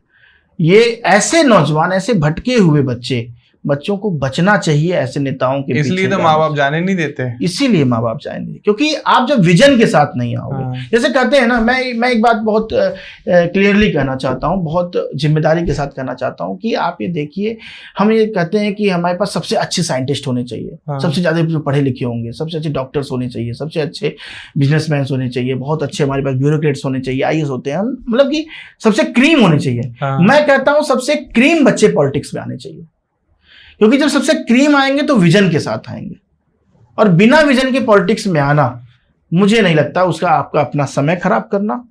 आप सिर्फ एक डंडा और झंडा ढोने वाली एक फौज बन के रह जाएंगे और कुछ बन नहीं पाएंगे। अच्छा, पॉलिटिक्स में अपराधियों का आना तो एक आम बात है, लेकिन हम दूसरों की क्या बात करें। पहले तो मैं आपसे पूछूंगा, कभी ऐसा हुआ है जेल जाना पड़ा है? नहीं, कभी ऐसा हुआ नहीं, लेकिन मतलब कि मुझे ऐसा लगता है कि जेल जाना, ये सब जब आप आंदोलन करते हैं, जब कुछ अच्छा आप करने का प्रयास करते हैं, तो मान लीजिए आप विपक्ष में हैं और सत्ता पार्टी के खिलाफ कुछ करते हैं, तो ये तो आम बात है। एक दिन के लिए कोई जेल चला गया, 2 दिन के लिए जेल चला गया, ये सब राजनीतिक मुकदमे होते हैं, बहुत सारी चीजें होती है, बहुत सारे लोगों को झेलना ही पड़ता है, बहुत सारे लोग झेल भी रहे हैं। केजरीवाल झेल रहे हैं मतलब कि केजरीवाल जी का तो विषय ही अलग है, उनकी तो बात ही अलग है, वो एक अलग आइटम है। मैं उनको कहता हूँ कि वो अलग ही चीज़ है। ऐसे बहुत सारे लोग हैं, लेकिन ऐसे राजनीतिक मुकदमे सबके ऊपर होते हैं, ऐसा नहीं है, और ये होते रहते हैं। एक लॉ एंड ऑर्डर बनाने के लिए ऐसा प्रशासन करता है, और बाद में सब हो भी जाता है, ऐसा कोई बड़ी बात नहीं है। और कभी भविष्य में ऐसा हुआ तो जाना पड़ा तो कोई दिक्कत नहीं, अगर लेकिन अच्छे मुद्दों के लिए। मैं भगवान से प्रार्थना करूंगा कि कभी किसी गलत काम के लिए जाना ना पड़े। अच्छा, नेताजी की एक बहुत प्राइमरी जॉब होती है, कोई भी नेता है, कोई दिक्कत आई, नेताजी को फोन करवा दो, थाने में बात कर लेंगे। आपको लगता है कि क्या नेताजी को इसलिए रखा गया है कि थाने में बात करने के लिए, या लोग इसलिए संपर्क बनाते हैं, हमारे उस विधायक से संपर्क है, अभी फोन करवा देंगे तो तुम्हारा ये हो जाएगा, तुम्हारा वो हो जाएगा। एक आइडियल नेता आपकी नजर में कैसा होना चाहिए? देखिए, पहली बात तो ये जानिए कि हम डोर टू डोर नेता वोट मांगने जाता है, डोर टू डोर जाता है, सबसे हाथ जोड़ता है, सबसे प्रणाम करता है कि मुझे वोट दे दीजिए, मुझे वोट दे दीजिए, मुझे वोट दे दीजिए। हर व्यक्ति को कोई ना कोई अपेक्षा हो सकती है। जैसे मान लीजिए कि कोई व्यक्ति कहीं फंस गया, चाहे वो गलत फंसा हो, सही फंसा हो, उसने गलत किया हो, सही किया हो, अलग बात है, लेकिन नेताजी उसको जानते हैं, तो नेताजी के पास वो पहुंचेगा ही, कहेगा नेताजी का फोन चला जाएगा तो कुछ अच्छा हो जाएगा, हो सकता है मामला खत्म हो जाए, तो नेताजी को सुनना पड़ता है। और नेताजी भी भाई, अगर उनको लगता है कि ठीक है हमारा कार्यकर्ता है, हमारे साथ जुड़ा हुआ है, तो अगर मेरे कहने से भाई थोड़ा सा इसको सहूलियत हो जाए, पहुंचते इसको लाठी डंडे ना पड़े, सारी चीजें नियम पूर्वक हो जाए, कोई पार्शियलिटी ना हो, इसलिए बहुत बार ऐसा होता है कि विधायक सांसद फोन करते हैं थानों पे, और फोन करके ये बात जरूर कहते हैं कि भाई सहूलियत रखी जाए, या फिर पार्शियलिटी ना हो, या फिर नियमानुसार कार्रवाई हो। ये सब कहना पड़ता है कि उनको लग जाए कि हाँ, इस पे नेताजी का नजर है, तो भाई थोड़ा सा इसमें किसी को परेशान ना किया जाए, शोषण ना हो। बहुत बार शोषण भी होता है थानों पे, ऐसा नहीं है, बहुत सारे लोग इस अवसर का लाभ उठाते हैं। देखिए, 2 लोगों में विवाद होता है तो फायदा तीसरा ही कमाता है। सही बात, ठीक है, तो ये बहुत सारे लोग इस अवसर का लाभ उठाते हैं, तो नेताजी के आने से थोड़ा ये हो जाता है कि हाँ, शोषण नहीं होगा कुछ है, तो ये इसलिए लोग जाते भी है नेताजी के पास। और नेताजी, देखिए, नेताजी को फिर चुनाव लड़ना है, तो ये तो मतलब कि ये सारी चीजें ऐसी हैं कि जो जनता की राजनीति कर रहा है। आप कभी भी किसी लोकसभा या विधानसभा के विधायक मतलब कि और सांसद के घर आप कभी जाएंगे, जो उनका पैतृक, जो उनका मूल निवास होगा, तो उनके यहाँ सुबह सुबह लाइन लगी रहती है लोगों की, बहुत सारी समस्या, किसी की नाली की समस्या, किसी की नल की समस्या है, किसी की मतलब छोटी छोटी समस्याएं, और नेताजी को सुननी पड़ती हैं। अच्छा, चलो, एज ए आम नागरिक, आप एक आम नागरिक हो, अभी आप कुछ नहीं हो, अगर आपकी कोई समस्या हो जाए तो आप नेताजी के पास जाओगे या वकील के पास जाओगे? ये डिपेंड करता है कैसी समस्या है। आप कहाँ ज्यादा सुरक्षित मान रहे हो अपने आप को? मुझे लगता है कि कैसे मामला सुलझ किसी भी जाएगा टाइप ज्यादा का आसानी थाने से। में है, थाने में बात है, संविधान की लड़ाई है। हाँ तो हम खुद वकील हैं, खुद लड़ लेंगे।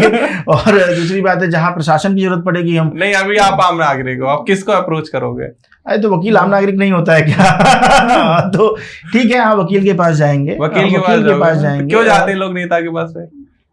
मुझे लगता है उनको आसान लगता है कि वकील थोड़े अपने चार्जेस भी तो लेगा। तो ये है, लेकिन मुझे ऐसा लगता है कि कानूनी लड़ाई है तो वकील के पास जाइए, प्रशासनिक लड़ाई है तो प्रशासन के पास ये जाइए। सोच को बदलना नहीं चाहिए हमें? देखिए, हर व्यक्ति के अपने संबंध हैं, हाँ। और मैं इस सोच को बदलने पे कोई बात नहीं कहना चाहूंगा, क्योंकि हर व्यक्ति के अपने संबंध है, हर व्यक्ति की अपनी सहूलियत है। आप मेरे मित्र हैं तो मैं आपसे कोई बात ज्यादा आसानी से कर सकता हूँ। अब हो सकता है आप नेता हूं तो मैं वो समस्या पहले आप ही से कर दूं कि आप ये मेरी समस्या देख लीजिए। मुझे तो ऐसा लगता है जैसे नेता है, अब नेता से आपने फोन कराया, चलो आपकी प्रॉब्लम सॉल्व हो गई, अब नेता को भी अपेक्षा हो गई कि भाई मैंने तेरा बहुत प्रॉब्लम सॉल्व करी, अब तुम मेरे लिए काम करो।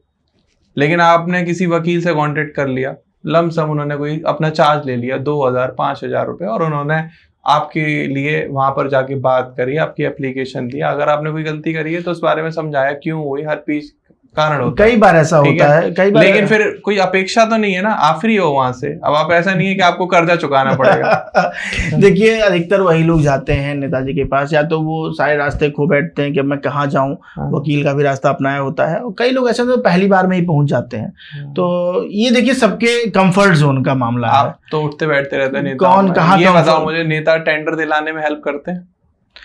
ये सब तो मतलब टेंडर दिलाने में मदद करते हैं कि नहीं करते हैं, या लेकिन मुझे ऐसा लगता है कि सारी चीज़ें अब बहुत मतलब कि पारदर्शी हो चुकी हैं, जब से जेम पोर्टल आया और बहुत सारी चीज़ें हुई टेंडर्स में, और बहुत सारे काम ऐसे हैं कि मुझे लगता है पिछली सरकारों से अब बहुत ज़्यादा पारदर्शी हो गया है। और मुझे नहीं लगता कि कोई भी कॉन्ट्रैक्टर ये कह सकता है कि इस नेताजी, बस मैं टेंडर डालूंगा तो ये नेताजी दिला ही देंगे। ये टफ है अब कहना। अब बहुत सारा कंपटीशन है, बहुत सारे ऑब्लिगेशंस है उसमें करने के लिए, तो ये बहुत, हाँ ये हो सकता है थोड़ा प्रभाव हो, कुछ होता हो ऐसा, लेकिन मुझे लगता है कि अब बहुत सारी चीजें बदली हैं। अच्छा, आप खुद एक मैराथन कराते हो जी, उसकी परमिशन और ये सब लेने के लिए आप क्या प्रोसेस को फॉलो करते हो? हम लोग तो इतने साल हो गए इसको करते हुए, हम लोग प्रोग्राम करते हैं, तो इसकी परमिशन एसडीएम से लेनी होती है, और एसडीएम इसकी परमिशन देते हैं, और प्रशासन तो बहुत मतलब कि सपोर्टिव रहता है इवेंट को करने में। एडमिनिस्ट्रेशन, पुलिस, ये सब बहुत सपोर्टिव रहते हैं। कितने लोग पार्टिसिपेट करते हैं? मोर देन 5000 लोग। और आम जनता का क्या फायदा है इस इवेंट से? आम जनता का क्या फायदा ये तो नहीं हम कह सकते, लेकिन खिलाड़ियों का बहुत फायदा है। और बस्ती जैसी जगह पे, जो, और आम जनता का भी इसमें फायदा है। आम जनता का फायदा ये है कि बस्ती जैसी जगह पे देश भर से बच्चे आते हैं। अभी पिछले साल 12 राज्यों से बच्चे आए थे। कोई रजिस्ट्रेशन चार्ज लेते हो? रजिस्ट्रेशन चार्ज हमारे बहुत नॉमिनल होते हैं, 50 रुपए 100 रुपए ऐसे होते हैं, और जो स्टूडेंट्स के लिए वो भी नहीं होते हैं ऐसे करके। मतलब कि हम लोग उसको रजिस्ट्रेशन सिर्फ इसलिए कराते हैं कि हाँ आप आ रहे हैं। हम दिल्ली मुंबई मैराथन्स की तरह नहीं है कि वो फुल हैवी अमाउंट ये सब करना, क्योंकि बस्ती के लोग हैं, बस्ती के लोग मिलके उस इवेंट को करा देते हैं। तो इसलिए कितने दिन चलता है इवेंट? ये वो तो मैराथन तो एक दिन का होता है। दिन का होता है। हाँ ऐसा है। अभी हम लोग उसको तो उसमें थोड़ा कुछ और करना चाह रहे हैं, उसको हम लोग कुछ स्पोर्ट्स और जोड़ना चाह रहे हैं, उसको और थोड़ा सा और उसको ब्रॉडर लेवल पे लाना, देखते हैं कब लाते हैं उसको। क्या आप कोई प्राइज मनी वगैरह भी देते हो? हाँ, सबको प्राइज मनी भी देते हैं, उसमें प्राइज मनी, सर्टिफिकेट, सबको मेडल, सब कुछ देते हैं। सब कुछ बच्चे आते हैं, बड़े बूढ़े भी दौड़ते हैं, लड़कियां दौड़ती हैं, औरतें दौड़ती हैं, सब हर वर्ग के लोग दौड़ते हैं। ये आइडिया कैसे आया आपको? ये आइडिया है, जो कि हम लोग बस्ती के रहने वाले थे, दिल्ली में पढ़ाई कर रहे थे, और जो एकदम शुरुआत के दिन में जो बात थी वो सच बताऊं तो इसलिए नहीं था कि कोई सोशल वर्क कोई ऐसा करना था। वो तो सिर्फ इसलिए हुआ कि हमें ऐसा लगा कि बस्ती को शायद कम लोग जानते हैं, उतना लोग जानते नहीं हैं। तो हमने कहा कुछ ऐसा इवेंट शुरू किया जाए जिससे देश भर के लोग उसमें जुड़े और लोग आए। तो पहले तो हमने शुरुआत इसकी की थी कि बस्ती के लोग इसको जाने, बस्ती के लोगों को लोग जाने, बस्ती को लोग जाने, देश भर में, प्रदेश भर में लोग जाने। तो अभी ऐसी स्थिति हो गई, देश भर भर से लोग उसमें दौड़ने आते हैं और उसमें जुड़ते हैं। तो शुरुआत तो ऐसे ही की थी कि बस्ती को लोग जाने इसलिए उसकी शुरुआत किया था। और अब तो उसको कभी नशा मुक्ति को समर्पित करते हैं, कभी रन फॉर आर्मी करते हैं, रन फॉर यूनिवर्सिटी करते हैं, इस तरीके से हम लोग करते हैं। गवर्नमेंट का क्या सपोर्ट रहता है इसमें? बताया तो मैंने, प्रशासन, पुलिस, सब लोग बहुत सपोर्टिव हैं, बहुत कोऑपरेटिव हैं। और बिना कोऑपरेशन के, बिना सबके जुड़े हुए कोई भी इतना बड़ा ह्यूज लेवल का इवेंट करना बहुत मुश्किल है, और यूथ के लिए तो बहुत कठिन है। सबका सपोर्ट रहता है, सबका साथ रहता है, तभी इवेंट हो पाता है। अच्छा, आप कोई चुनाव लड़ोगे भविष्य में? हाँ बिल्कुल लड़ेंगे चुनाव, बिल्कुल लड़ना चाहते हैं। अब देखिए, ये तो अवसर, जैसा हम लोग जिस विचारधारा से, जिस संस्था से जुड़े हुए हैं, जिस पार्टी से जुड़े हुए हैं, उनको जो भी अवसर देना होगा, जो भी अवसर मिलेगा, उस अवसर पे हम लोग खरा उतरने का प्रयास करेंगे। पैसे की क्या रोल है पॉलिटिक्स में? पैसे का रोल, मुझे ऐसा लगता है कि पैसे का रोल है। पैसे का रोल है, पॉलिटिक्स में पैसे का रोल है। लेकिन अगर व्यक्ति समाज में काम किया है और वो काम करना चाहता है, राजनीति में काम करना है, तो उसको पैसे की कमी आड़े हाथों नहीं आती है। लोग उसको लड़ाते हैं चुनाव। ऐसे आपको बहुत सारे उदाहरण मिल जाएंगे जिसमें लोगों को 10-10 रुपये, 20-20 रुपये से लेके लाखों रुपए तक चंदे मिले हैं चुनाव लड़ने के, क्योंकि उन पे लोगों ने विश्वास किया। अरविंद केजरीवाल उसका उदाहरण है। अरविंद केजरीवाल उसका उदाहरण है। और इसीलिए मैंने कहा, उन्होंने विश्वास का संकट पैदा किया है। लोगों ने उन पे इतना भरोसा किया, लेकिन उस भरोसे पे वो खरे नहीं उतरे। तो ये एक पैसे की जरूरत होती है पॉलिटिक्स में, इसमें मैं इनकार नहीं करता। लेकिन पैसे की कमी नहीं होती है अगर आप समाज में काम किया है। आपने नहीं किया है तो आप देखते ही ऐसे बहुत सारे उदाहरण हैं जिन लोगों ने। एक कंट्रोवर्शियल क्वेश्चन और है जी, पैसे से टिकट मिल जाती है? भारतीय जनता पार्टी में तो नहीं मिलती। यहाँ आपको काम करना पड़ेगा, दूसरे दलों का नहीं मालूम। मैं कभी संपर्क में नहीं रहा, मैं कभी जानता नहीं ऐसा कुछ होता है कि नहीं होता है।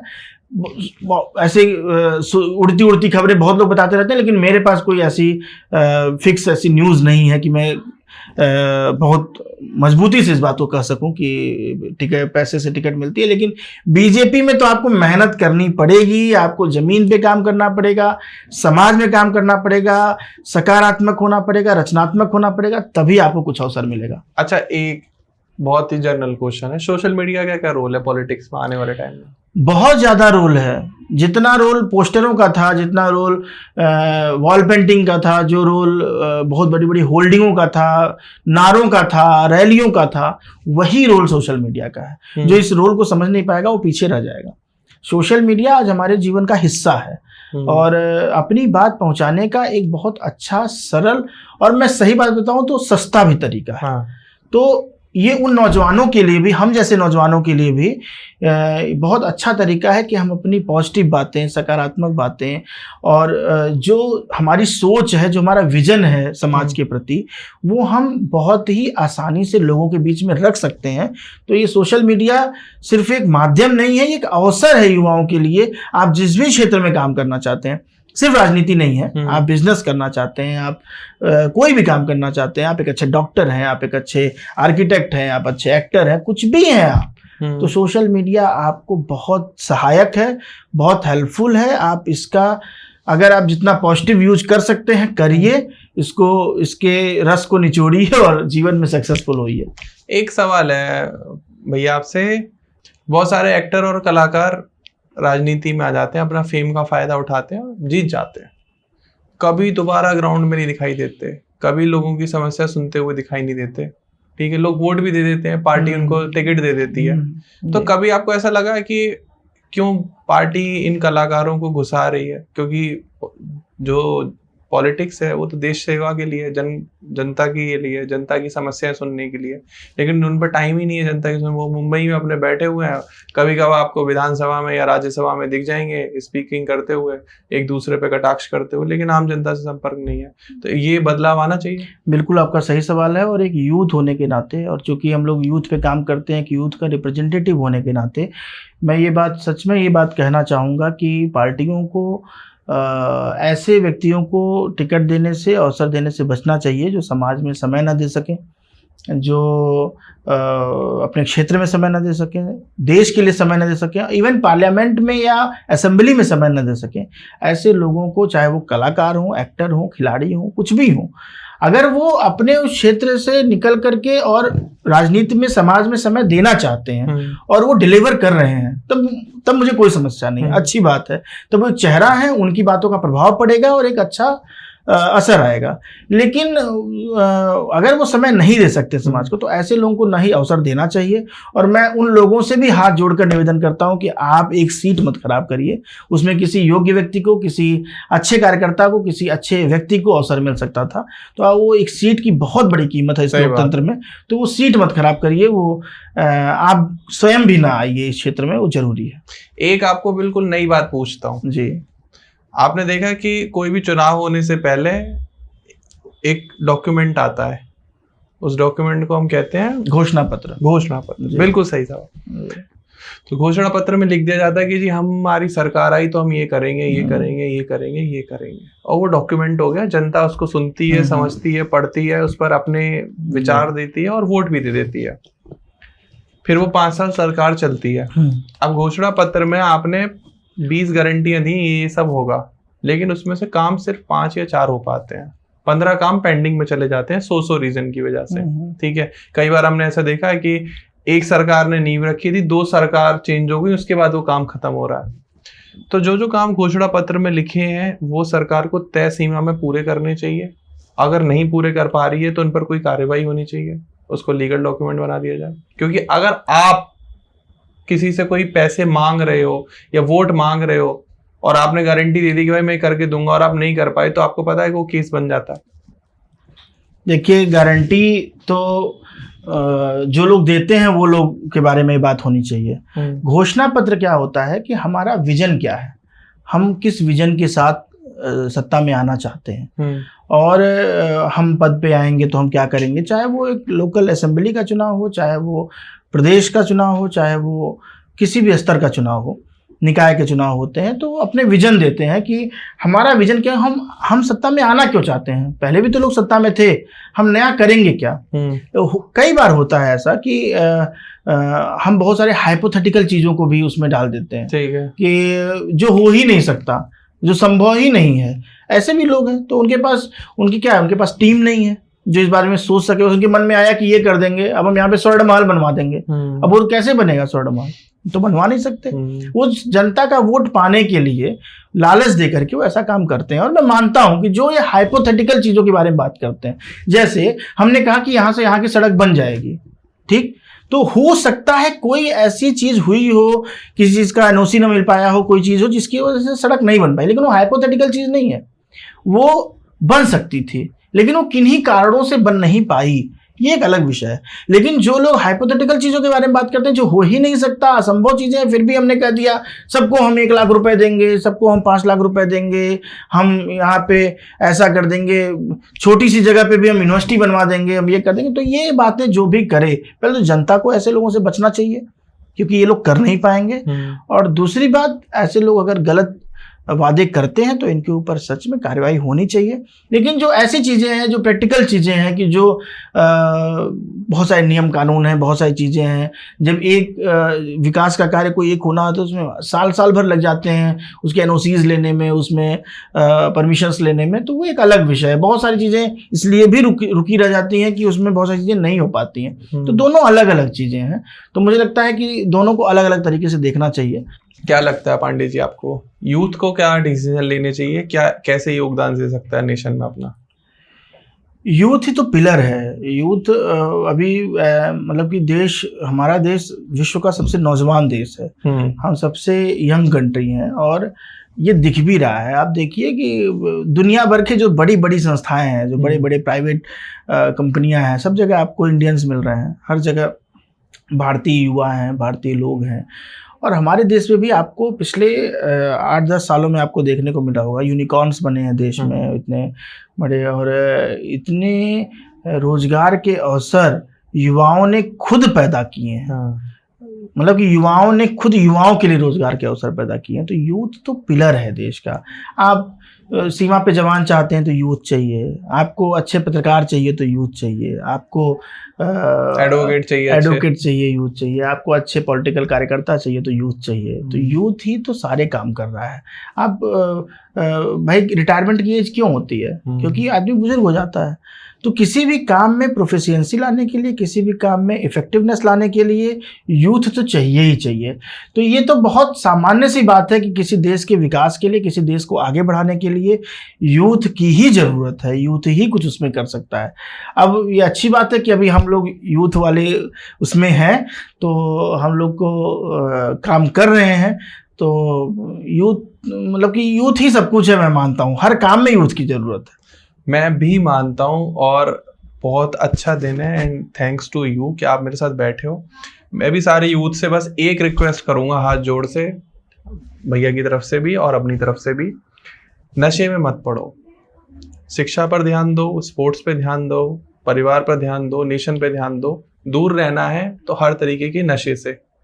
मैं जो नया युवा है बहुत जल्दी छोटे छोटे नशों में चला जाता है, बीड़ी, सिगरेट, गुटखा, तंबाकू, शराब, फिर सूखे नशे, फिर ड्रग्स की आदत पड़ जाती है। ऐसे बहुत सारे युवा मैंने देखे हैं। मैंने किसी को ऐसे एक व्यक्ति को नहीं जानता जो 50 साल की उम्र में नशे में गया हो, या मैंने सुना होगा भैया 55 की उम्र है, इनको तो अब नशे की लत पड़ गई।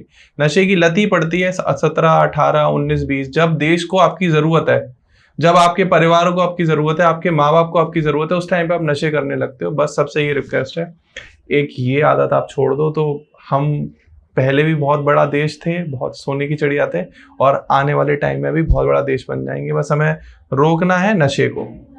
तो बहुत अच्छी बात आपने कही। मैं बहुत खुश हुआ कि आपने ये संदेश दिया लोगों को। नशा बच्चों को बहुत खराब कर रहा है और एक पूरी नस्ल खराब हो जाती है। और आपको बताऊं, किसी भी परिवार में अगर एक लड़का नशे का आदी हो गया तो पूरे परिवार को डिस्टर्ब कर देता है वो। और एक बात और कहना चाहता हूँ, आज बहुत अच्छा है कि हम लोग आज बैठे हैं। तो कोई भी किसी को भी जो नशे की लत पड़ती है ना, उसको जो पहला नशा कौन कराता है? दोस्त। पहला नशा दोस्त कराता है, पहला नशा दोस्त बनाता है। और इसीलिए मैं कहता हूं कि बहुत दोस्त बहुत वाइजली चुनिए। मेरे बहुत सारे दोस्त हैं जो ठीक है वो ड्रिंक करते हैं या कुछ भी ऐसा करते हैं, लेकिन मैं आपको बताऊं, मुझे खुशी है इस बात की, आज तक मेरे किसी भी दोस्त ने मुझे कभी भी नहीं कहा कि तुम्हें ये ट्राई भी करना चाहिए। इवन वो मुझसे बचते हैं, जिनको थोड़ी बहुत आदत है, करते हैं। भाई हम लोग समाज में रह रहे हैं तो बहुत सारे लोगों के साथ उठते बैठते हैं, किसी ने भी नहीं कहा। इसीलिए मैं कहता हूँ दोस्त बहुत चुन के बनाइए। जो आपको नशे के लिए ले जा रहा है, आपको अभी लग रहा है टीन एज में यही लगता है कि जो हमें, इसी को फ्रीडम मानते हैं कि फ्रीडम है, चलो सुट्टा मार के आते हैं, चलो एक पैक लगा के आते हैं, चलो आज सैटरडे नाइट करके आते हैं। लेकिन इससे बचना चाहिए बच्चों को। और ये शुरुआत है, शुरुआत में आपको मजा आता है कि चलो आज ट्राई किया, लेकिन उस ट्राई से ही वही शुरुआत है, वहीं से आपने नॉक कर दिया, उस दरवाजे को खोल दिया जिसमें आप नशे की दुनिया में चले जाते हो। और उससे वापसी का रास्ता बहुत कठिन है, बहुत कठिन है। और वो 99% लोग तो वापस नहीं आ पाते हैं, और जो 1% आ पाते हैं, मैं उनको सलाम करता हूँ। जो लोग वापस आए हैं नशे से, जो लोग बाहर वापस आए हैं, उन्होंने बहुत बड़ा काम किया है अपने जीवन में। नहीं, मुझे भैया लगा कि हजारों लाखों लोग आपको जानते हैं, देखते हैं। बहुत तो ये मैसेज हमारे युवाओं को जरूर जाना चाहिए, बहुत जरूरी है। आप सारी गलती कर लो, बस ये छोड़ दो, सब सेट हो जाएगा। बिल्कुल बिल्कुल। आप शिक्षा किसी भी उम्र में ले सकते हो, आप किसी भी उम्र में स्पोर्ट्स ज्वाइन कर सकते हो, लेकिन एक गलत लत लग गई, वो आपको छुड़ाना जीवन भर के लिए मुश्किल हो जाएगा। तो पांडे जी, आपसे बात करते हुए समय, देखो हम पूरे दिन बात कर सकते हैं, हम बहुत समय बाद मिले हैं। और अगर हम बस्ती की बात करेंगे, उत्तर प्रदेश की बात करेंगे, भारत की बात करेंगे, और स्पोर्ट्स की बात कर सकते हैं, और नए नए स्पोर्ट्स आ रहे हैं देश को, और स्पोर्ट्स में किस स्पोर्ट्स में हम आगे लेके जा सकते हैं, पूरा दिन निकल जाएगा। लेकिन हमारा जो मैसेज था, आज जो शुरुआत हमने करी है, आई होप आपको जितने भी नए बच्चे, जितने भी युवा जो राजनीति में आना चाह रहे हैं या आने वाले हैं, आपको बहुत छोटी छोटी बातें इस पॉडकास्ट से समझ में आई होंगी कि राजनीति राजनीति बेसिकली चलती कैसे है बिल्कुल। और देश को क्या किस चीज की जरूरत है और देश किस साइड जाना चाहिए। और ऐसी वीडियो आप भी बनाओ, मैं तो सबसे कह रहा हूँ ऐसे पॉडकास्ट करो, भैया को भी इनवाइट करो अपने पॉडकास्ट में, आप होस्ट करो, गेस्ट आओ ऐसे, और अच्छे अच्छे लोगों को मैसेज पहुंचाओ, एजुकेट करो, और हम भी जल्दी जल्दी मिलते रहा करेंगे। बहुत अच्छा लगा मिलके, और आज बहुत अच्छा लगा कि आज इतना अच्छा हम लोग बातचीत किए, और ऐसी बातचीत तो हम लोग करते रहते हैं, लेकिन आज इसको रिकॉर्ड भी किया हम लोगों ने, और ये सबके लिए अवेलेबल होगा। और हम लोग फिर जरूर फिर कभी मिलते हैं, फिर कभी इस तरीके से फिर बैठते हैं तो बहुत अच्छा लगेगा। बिल्कुल भैया। और इस बार हम युवाओं को वो 25-30 तरीके बताएंगे जिससे वो अपनी स्किल्स को, अपनी लाइफ स्टाइल को, अपने कैरेक्टर को और अपने करियर को अप स्केल कर सकते हैं। ये डन है, पक्का है, हम अगली बार जरूर करेंगे। और फिर से आप लोगों के लिए हम बहुत सारी नई चीजें लेकर आएंगे, एआई पे बात करेंगे, टेक्नोलॉजी पे बात करेंगे, और वो कौन सी स्किल्स हैं जो और देशों में आ चुकी है, हमारे देश में आनी है, जो हमारे बस्ती के लोगों को पता चलनी चाहिए, या पश्चिमी उत्तर प्रदेश को या पूर्वी उत्तर प्रदेश को पता चलनी चाहिए, ताकि आपको नई नई चीज, आपको जब चीजें पता चलती हैं, जब वो हर जगह हो जाती हैं, लेकिन हम ऐसी वीडियो बनाएंगे ताकि आपको जल्दी जल्दी चीजें पता चलती रहे। और कमेंट में बताना क्या आपको इस पॉडकास्ट में, इस वीडियो में कौन सी बात अच्छी लगी। प्लीज हम दोनों भाइयों को अगर आप प्यार करते हो, पसंद कर रहे हो, तो वीडियो को लाइक कर देना, शेयर कर देना। फिर मिलते हैं एक नए पॉडकास्ट में। थैंक यू भैया आने के लिए। थैंक यू नमस्कार, सबको नमस्ते, थैंक यू देखने के लिए।